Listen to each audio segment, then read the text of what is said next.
Very good evening. এতিয়া almost 7:30 হ'ব গৈ আছে আৰু আজি আমি হোম টিউশ্যন আমাৰ ষ্টুডেণ্টে পঢ়ি আছে। মই টিউশ্যনৰ পৰাই ভিডিঅ'টো বনালোঁ, অকণমান সৰু ভিডিঅ' এটা বনাইছোঁ।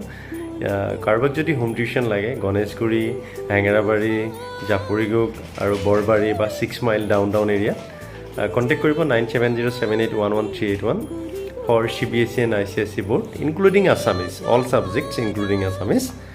আৰু আজি এই ভিডিঅ'টো বনালোঁ এটা মই আজি আছামিজ পঢ়াই আছিলোঁ, অসমীয়া পঢ়াই আছিলোঁ।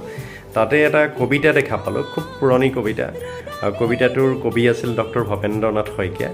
কবিতাটো খুব ভাল লাগে আৰু কেতিয়াবা আমি ইণ্টাৰনেটত বা ইউটিউব চাই থাকিলেও দেখা পাওঁ।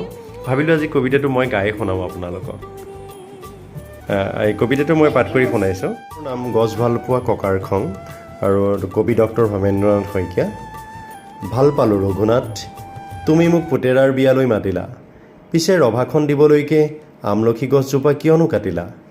আলহী অতিথি যাব, ৰভা নাইকিয়া হ'ব, বোৱাৰীয়ে ঘৰখন দিবহি পুৰাই, পিছে কোৱাচোন ৰঘুনাথ, আমলখি গছজোপা সহজতে পাবানে ঘূৰাই?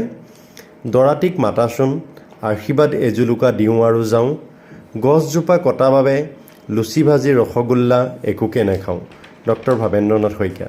আৰু এই কবিতাটো পঢ়াওঁতে মোৰ ষ্টুডেণ্ট দুয়োজনে খুব ভাল পাইছে। কবিতাটো ইমান ভাল পাইছে, মই মিনিংটো যেতিয়া বুজাই দিলোঁ সিহঁতে খুব বৰ এনজয় কৰিছে কবিতাটো পঢ়ি।